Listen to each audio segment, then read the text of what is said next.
Ay.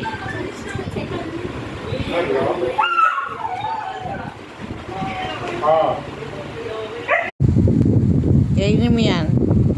Kainin mo. Papakain ko sa pusa yan. Kainin na pang umaga yan ha.